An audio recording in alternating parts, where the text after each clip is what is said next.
I am a naturopath. When we meet people for the first time, if they look like interesting people, we usually wonder what they do for a living. Sometimes, when we have not seen the person, we like to speculate and work out, somewhat after the manner of a Sherlock Holmes, what a person should look like. In some cases, the job, business, or profession just oozes out of the person's personality. Obviously, the person we are examining just fits into the pattern of what we expect a person of his calling to look like. But with a naturopath, this is not so easy. Naturopaths come in all ages, times, sizes, and shapes. You ask some people why they do a particular class of work, they will say they do it because they have to earn a living. It's surprising how few people really love and enjoy the work they are doing.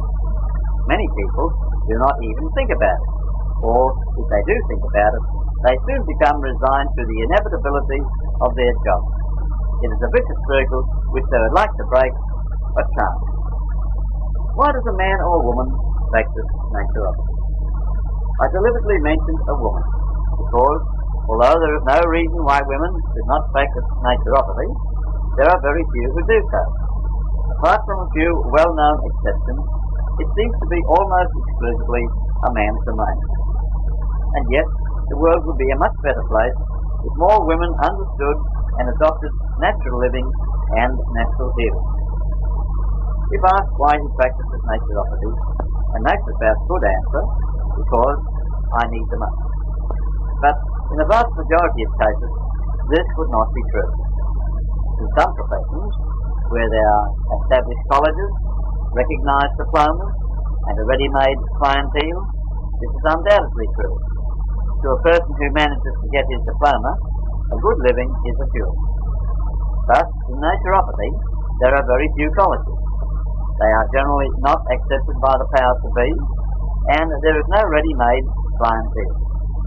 Each naturopath has to make his way individually and on his merits. For this reason, the profession of naturopathy is not an attractive one. It definitely has no appeal to the boy or girl leaving school. As yet, naturopathy has no social standing. In a nutshell, it is thoroughly unorthodox and quite beyond the pale. Then why do naturopaths bother at all? Why not just settle down to a safe, respectable job or profession, just like accountancy, carpentry, or even medicine? I think the reason lies deep within the consciousness of the individual. Here is one profession in which the person concerned must feel the call. By this, I do not mean anything occult or mysterious. I mean that the person has made a great discovery, feels the consciousness of its importance, and is imbued with the spirit of crusade or mission. Without these factors operating, naturopathy is just another business. It lacks drive and purpose. I would say that there are very few naturopaths who could not make a much more lucrative living out of some other business than they do out of naturopathy.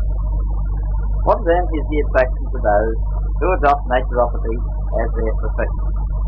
In about 9 cases out of 10, the person concerned has turned to naturopathy after many years of ill health. He regains his health, and with it, a new outlook on life. The philosophy is such a welcome change from the hodgepodge, hit-or-miss method of try this, try that, which characterizes the practice of medicine. In naturopathy, we have a complete break from the traditional forms of the healing art, a complete reversal of philosophy.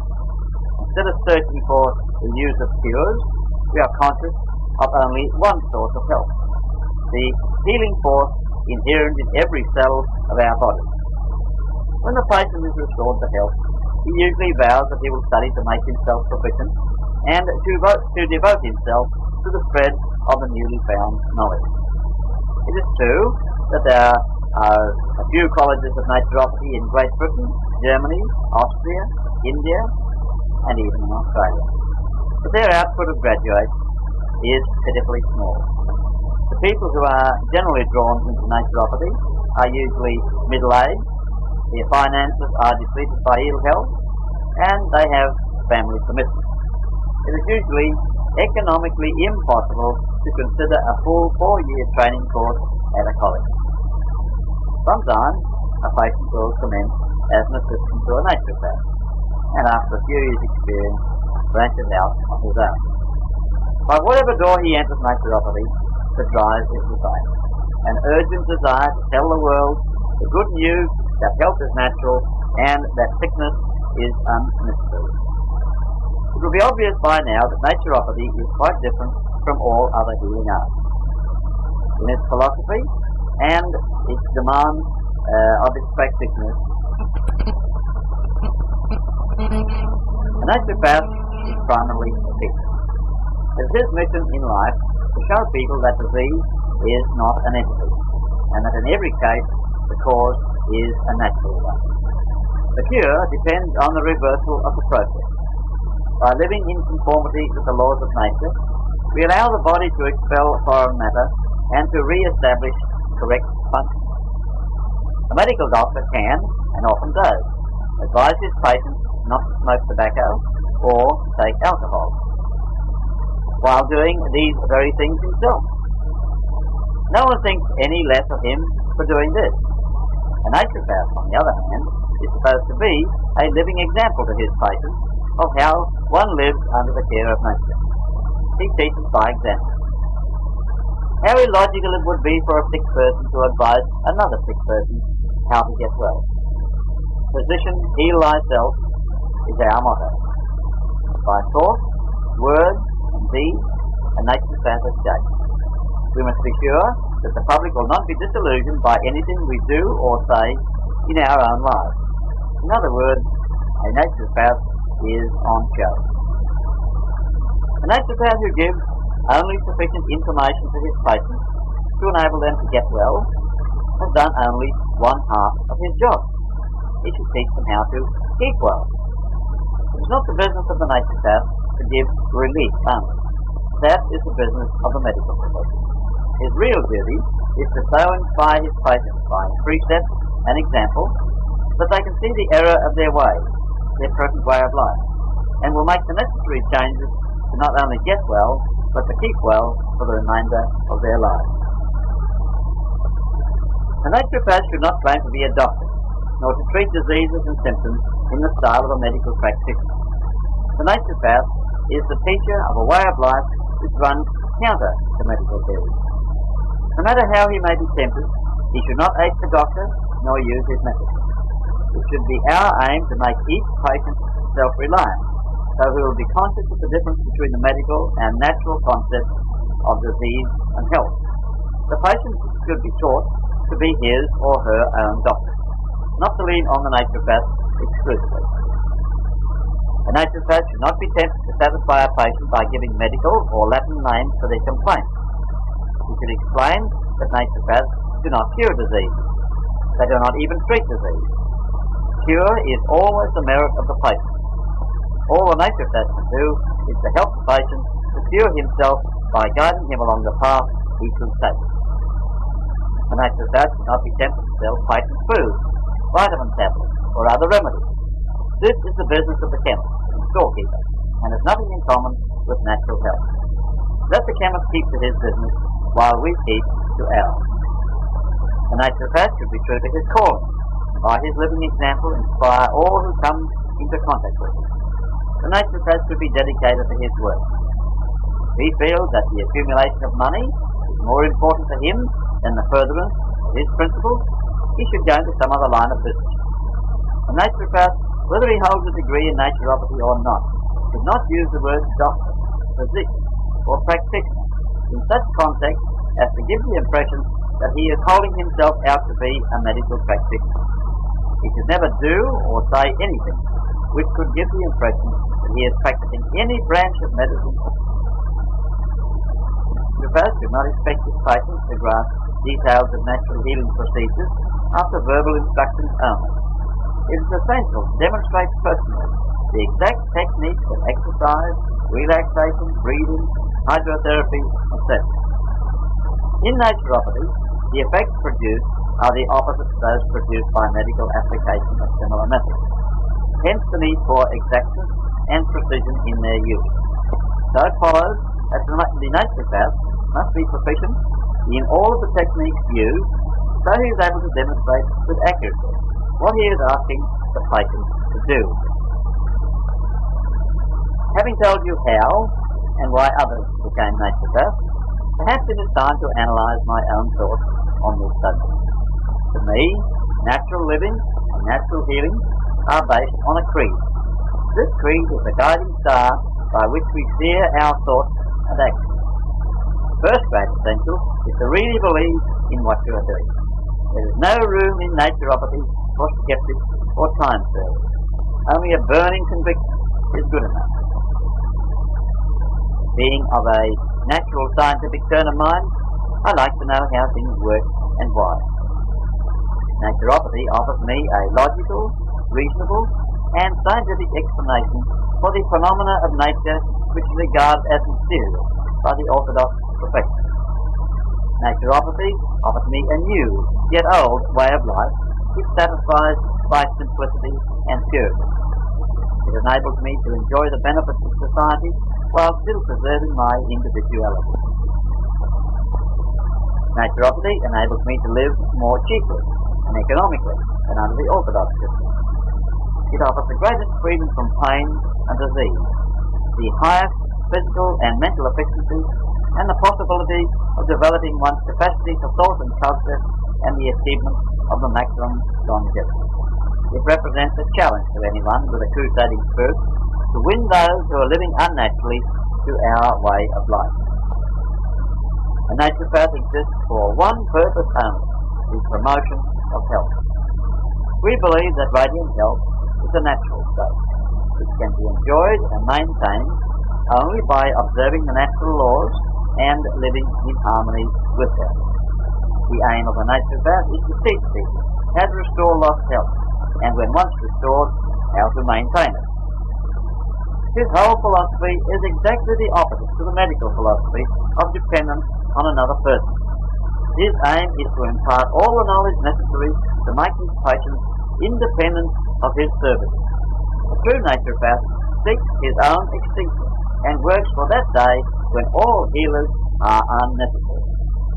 A naturopath believes that the human body will function normally if given the right food, favourable surroundings and environment, proper hygienic care and congenial activity. You can't build a sound home from rotten timber and poor quality materials. So why expect to build a healthy body from dead, devitalized and deficient food? Only living food can nourish a human body. We must also make use of all of the forces of nature such as sun, air, water, earth, exercise, relaxation, fasting and a positive mental outlook. The human body is composed of cells. A naturopath believes that each cell has within itself all of the self-regulating, nourishing and self-repairing powers necessary to achieve and maintain normal health. Each cell of our body is a little solar system composed of thousands of electrons sitting around a nucleus. As electrons are thrown off, others are attracted and take their places in the cell. If we are to maintain health, we must see to it that every particle which we add to our body is at least as high in quality as the particle we threw off. In this way, life can be maintained. If the quality of food we consume is low or unsuitable in composition, the time must inevitably come when the cells are all so low in vitality as to be unable to support human life. We know the consequence. Only by living on food of vegetable origin in their raw state, fresh from the ground, can we be assured of the highest level of health and longevity. Naturopaths do not cure disease. In fact, no human being has ever cured another of any disease. Health is not a commodity to be bought or sold. Health is only a reflection of a normal body performing its functions regularly and efficiently. Naturopaths do not treat disease, but they do treat patients. They analyse them, give them advice, assist them to overcome their bad habits. They assist them to achieve normal functioning of their organs. All diseases can be cured, but not all places. Naturopaths believe that all orthodox treatments are not only unnecessary, but actually hinder the natural processes going on in the body. Naturopaths are teachers. They try to teach people to live. They teach people how to normalize their body, so the inherent healing forces within the body will cure any disease automatically. The name of the disease is not important. In fact, it is not necessary to know the Latin name, which the medical skills give to a group of symptoms. Another peculiar feature about the naturopath is the fact that he has no secrets. How many people know the contents of the bottles of medicine, pills and lotions which they swallow and rub on their bodies? Naturopathic treatment is not risky, whereas a dose of the wrong medicine or an overdose of the intended medicine can injure or kill a patient. The only medicine used in true naturopathy is pure water, and in no case will this ever harm anyone, well or ill. All naturopathic treatments of whatever kind have one purpose in view: the normalization of the body and the release of vitality to enable the body to heal itself. I'm often asked the question, is naturopathy legal in any country? The answer to that question is very difficult.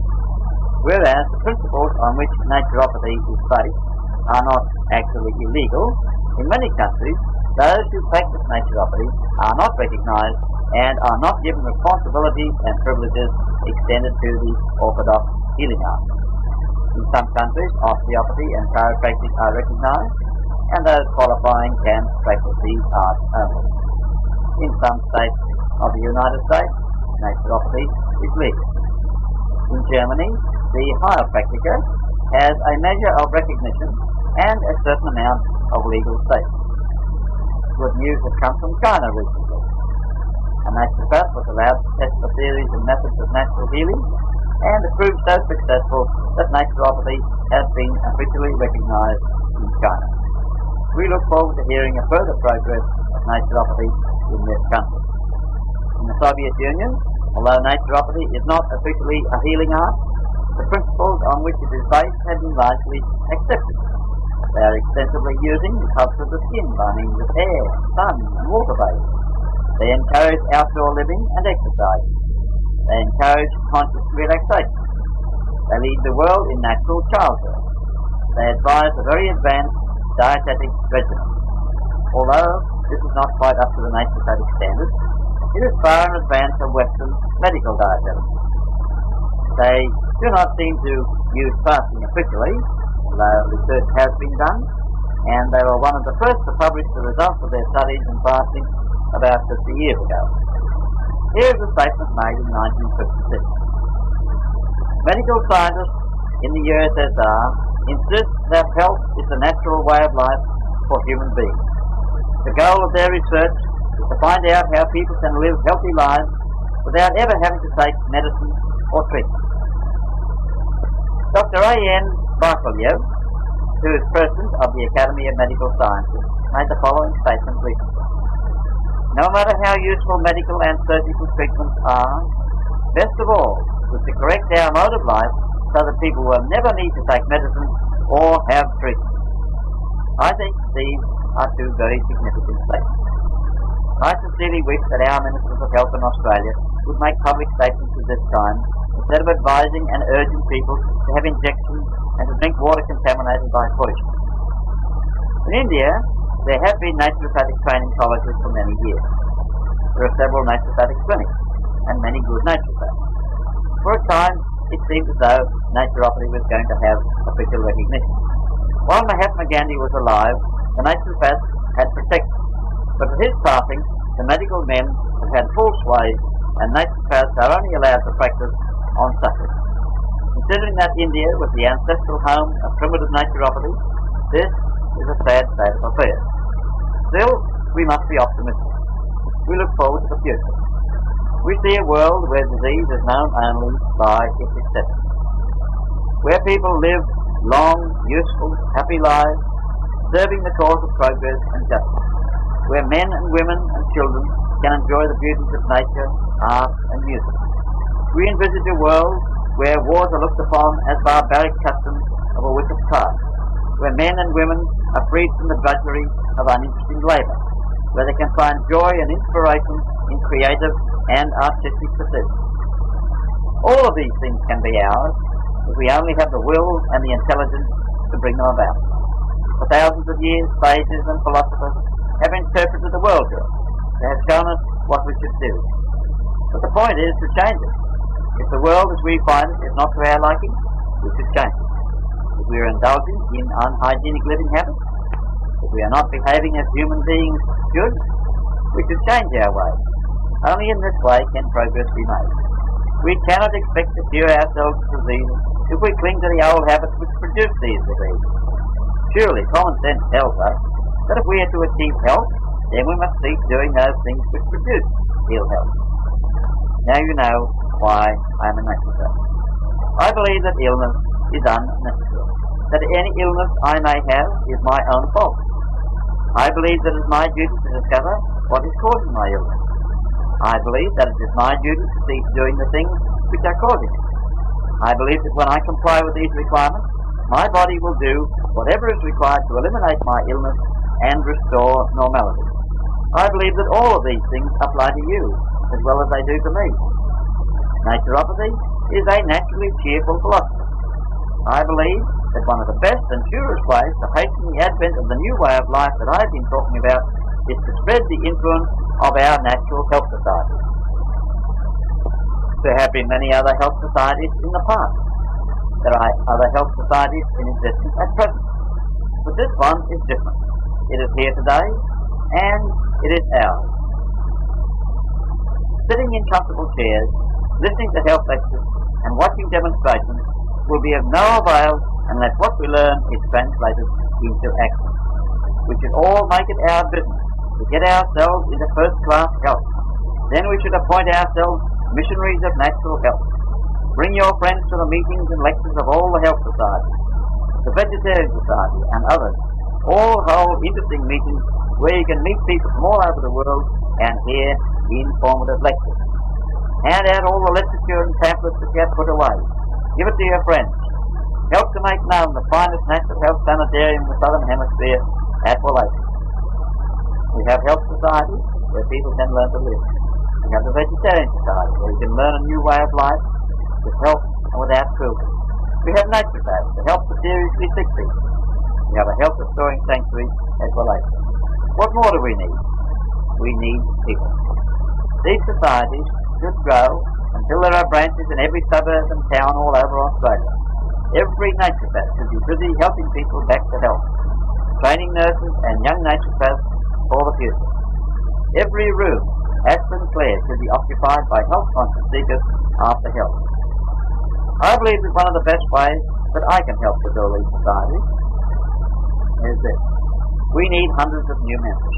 We should go away from this meeting tonight pledging ourselves to introduce at least one new member. And this is what I am going to do. Now that you know what I have done, what I intend doing in order to keep myself in good health and to help others to regain their health, the question now is, what are you going to do about it? When are you going to take the first step towards natural health and then to do your part to encourage others to do the same? Think about it. I have a vision of the future, and this future can be ours. The natural way of life points the way. Those who adopt the natural way of life progressively lose their desire to kill, to indulge in violent thoughts or actions. They lose their desire for stimulants and habit-forming drugs like tobacco, alcohol, tea, coffee, and all the other noxious products. In other words, they become better people. It is the aim of the naturopath to help himself and others to become better people. And that is why I am a naturopath.